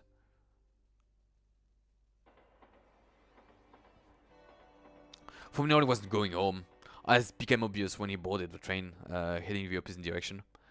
Koji next guessed that he was going to see his doctor at the university hospital, but Fuminori rode straight through the closest station. Where is he going? At first, Koji felt ashamed for telling his friend like this, but his conscience felt silent as Fuminori's action grew more mysterious. The stranger it gets, the closer Koji felt to discovering the truth behind Fuminori's sudden transformation. Any knowledge would be welcome, no matter how slight. Even Koji is beginning to think that there must be some more behind Fuminori's change than the accident alone. He wants a more satisfying answer, one that will help him decide whether Fuminori can still be trusted. Fuminori gets off at a small station in a nondescript suburb of Tokyo. Koji follows, trying not to lose sight of him amidst the other disembarking passengers. I don't think that he would even recognize you. He wasn't able. I mean, with Omi being pre-digested. Yeah. The area is quite desolate, with only a small bookstore and convenience store and marker in front of the train station. It is easy to see for Koji to keep Fuminori in view. This neighborhood has carved out the Fuji foothill, and here and there remains steep inclines and wooded area that escaped assimilation. Koji is amazed that such a quiet place exists less than an hour out of Tokyo central Tokyo. Fuminori seems to know these streets. He moves quickly and purposely, though the suburban community his eyes fixed straight ahead. Before long, Fuminori reaches the house. Without ringing the bell or even knocking, he opens the door and ventures inside, leaving Koji to wonder how Fuminori can treat the house as his own. After waiting to see if Fuminori comes back out, Koji approaches the gate and checks out the nameplate. Ogai, it reads. Koji has never heard of anyone by that name among Fuminori acquaintances. Next, his attention is drawn to a thick wad of leaflets sticking out of a maze lot. This, coupled with a general dilapidated feeling of the place, suggests that it had been abandoned for some time. A small playground about 2 blocks away provides an adequate vantage from which to watch the front of the Ogai home. Fortunately, it does not appear to be the sort of house that has a rear exit. Koji settles down on a park bench and begins his stakeout. I should have brought more smokes. 1 hour passes and then another, but there remains no sign of movement around the Ogai residence. Soon twilight settles down over the neighborhood. After Koji's 1 pack of cigarettes runs out, his stakeout becomes a battle against mounting impatience. He kills time by redialing Omi on the ceiling and sending her short text messages, but his answers are as futile as he knew they would be. When the sky begins to turn deep blue and the streetlight comes on, Fuminori finally emerges from her house and heads back towards the station with the same hurried strides. After some brief consideration, Koji decided that right now investigating the house is more important than tailing Fuminori. Yeah. He rings the doorbell just to make sure. After receiving the expected silence in return, he checks to make sure that no one is watching and turns the knob. The door is not closed. The moment he enters the house, stale air thick with mold and dust fills Koji's nostril. It is the unmistakable smell of a house that has long lain untouched. There is also a faint hint of something else in the air, something reminiscent of damp sewer and infested cisterns. Flipping the house switch does nothing. The power must be cut off. Yuji uses his cigarette lighter to illuminate the immediate area. In the thick dust covering the floor, he sees several brand new trails of footprints that must only have been made by shoes, Fuminori's. Koji decides to follow suit and dispense with courtesy. He enters with his shoes on.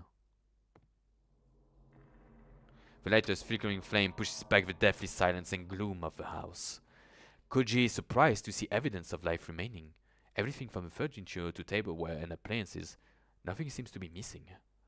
The thickness of the dust suggests that the house has been empty for several months, which means that the owner must have left with little more than the clothes on his back. Could he have gone on a long vacation? The calendar of the den is still turned to April. Empty and silent, yet still exhibiting signs of the life that once was lived there. The house reminds Koji of a passenger ship entombed at the bottom of the sea. In the graveyard-like quiet, a sinister thought suddenly enters his mind. No one is living here, but that does not mean that the owner left. Maybe he was murdered, and his rotting corpse is right under Koji's feet. He finds himself waiting, wanting a stronger light. A flashlight in his hand would have made me feel much better. Koji follows Fuminori's footsteps to the second floor, where he begins to catch the scent of paper in the stale air. It is the smell of old books, instantly recognizable to anyone who has worked in an antique bookshop or library. The first room on the second floor turns out to be a study. Its towering shelves packed with such a vast number of books that Koji fears for the stability of the floor. As a medical student himself, he is unable to discern at a glance of what his study belongs as a medical professional, and he is able to discern as a glance that his study belongs to a medical professional, and a high-level one at that. Judging by the content of the book, a smorgasbord of technical volumes far beyond a simple student understanding, the owner's interest lay more in medical research than with clinical practice. FUMINORI must have spent some time here. The scattered dust suggests that he was searching for something, and the content of the desk drawer are in obvious disarray. A small pile of books stacked on the side of the table catches his eye. Being next to the deck, they must have been one of the most frequently read. Then nature should shed some light on the character of the previous person who worked there. Do I have a sensor? I could have had a sensor, you know? Yeah, it's still... Ah, it works perfectly. Yeah, it works perfectly, just in case.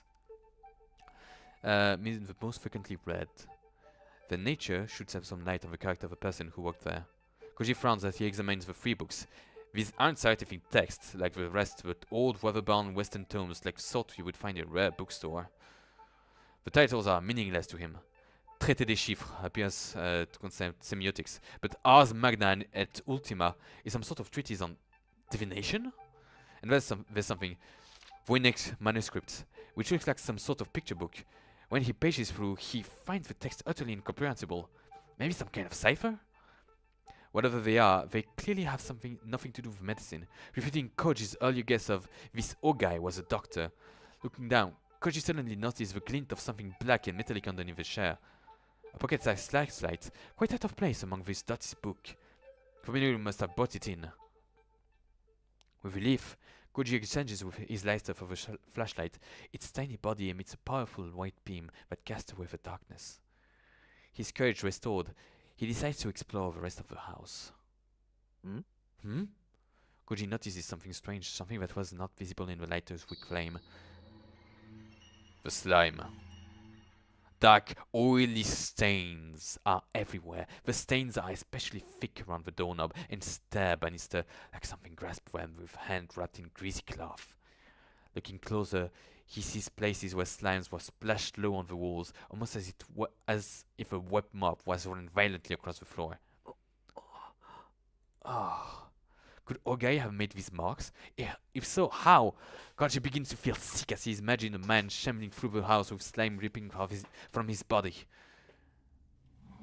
Finding the bedroom next to the study, Koji checks the closet on the hunch. He discovers 2 empty suitcases. Not what he thought would leave behind when going on a long vacation. A sudden chill runs through him. Whoever was living here is still somewhere inside the house. Suppressing the urge to flee, Koji goes back downstairs to check the first floor. If he finds a corpse, he'll have to call the police right away. He might get away with trespassing if he reports it first, but if they find the body later, it'd be awfully hard to explain his fingertips all over the house. The flashlight revealed the den to be covered in even more slime than the rest of the house. The sofa looks as though it has dredged from the bottom of a swamp. Ugh. In the kitchen, Koji takes one look at the sink and decides not to get any closer. He doesn't want more fuel for his imagination. He reaches the door to the bathroom. A common scene from TV drama flashes through his head. A body with slit wrists floating in a bathroom full of water. And wasn't there a movie where a hitman disposes of his victim in a bathtub filled with lye? Koji braces himself for worse and opens the door slowly, then shines his light into the ceramic bathtub that appears from the darkness like a white ghost. Bones. A mountain of bones. Black with dry flesh and blood. Koji puts one hand against the wall and steadies himself as his leg threatens to buckle. Something is wrong. He realizes he's trying desperately to get his thoughts in order. The bones are too small, and there are too many of them. They aren't human. After taking several deep breaths to calm himself, Koji enters the bathroom and examines the tub. The bones are piled up top each other like fallen leaves. There appears to be from small animals, perhaps cats or dogs. Even so, the quantity of is mind-boggling. How many bodies would it take to produce so many bones? The bones have all been separated from one another, so it doesn't look like bodies were just thrown into the bathtub and left to rot. Each bone is cut up in deep groove, left by teeth biting through flesh. Koji's sanity won't let him consider the possibility that a human could have done this. The owners of his house would have kept some sort of carnivorous animal as a pet, giving him the bones of small animals to eat and disposing of the remains in the bathtub. But why not dispose of the leftover properly? They could have just been thrown out with the garbage. Or was there something keeping him from leaving the house? The relief of Koji felt when he realized that the bones were not human is once again under attack. In the first place, what the hell was Fuminori doing here? What's wrong, Koji? Koji was around, his light revealing Fuminori's expressionless face. You're trespassing. So are you? Koji replies, barely managing to speak over the pounding of his heart. Fuminori pushes past Koji and looks into the bathtub. He doesn't even flinch at the sight of the bones. A friend of mine lives here. I'm just running an errand. Who is this person? Where do you meet them? Koji doesn't want to believe that the old friendly Fuminori could have had contact with the denizens of his house. I introduce you one of these days, he says, turning to leave without even a glance at Koji. I owe her my life. Hey, Fuminori! Koji runs after Fuminori. His heart is finally beating normally again. Wait, is this friend of yours the reason you've been acting so strange? Standing in the entrance, Fuminori glances coldly at Koji over his shoulder. The utter lack of emotion in his eyes gives Koji pause. You followed me, didn't you? Koji's sallow. What can he say? You're starting to bother me, Koji. Don't do it again. Fine. Fuminori walks away without another word, leaving Koji alone in the entrance. Talk about Omi! Her disappearance! Up until his very moment, concern for his friend was still in the forefront of his mind. Now, however, that concern is simply giving her to a growing sense of dread. Does the Fuminori he knew no longer exist? Was the person who just stared Koji down an imposter wearing Fuminori's skin? Koji has begun to believe that it might be so. And I think that it's a good time to save. Yes. Save. And exit. That was full of emotions. And I guess holy shit. Holy shit, I have to say. I would change. I will change the thumbnail. I will change the title. I will change everything because now it's about. Oh god. It's about my hatred for Fuminori. He is a monster, and he was my thought is that Fuminori was a monster before that. What it reveals, what this game reveals, is that Fuminori was just as much of a monster as before. Saya is just a pretense. It's just his pretense to enact his cruelty, his unfeeling nature. Because it would be hell. But it is a plot driven by the fact that he is such a bad person. Such a bad person. Holy shit. I didn't know that I could hate someone like Fuminori. But yeah, basically yeah. I didn't know that I could hate someone like I could hate a fictional character like I hate SAKISAKA Fuminori. But yes, I hate him. Tomorrow will be Deus Ex on Twitch. Thank you so much for watching. If you have watched, there will be more Saya tomorrow, next week. There will be more Saya. I made my bed. I'm going to lie in it. I dug my own grave. Let's hope that I get a bad ending for him. Let's hope that I get a bad ending for him. I absolutely want a bad ending for him. He's such a despicable human being. Such a despicable human being. Anyway, thank you so much for watching. I will be seeing you tomorrow for some Deus Ex. It will finally be a better time. Bye!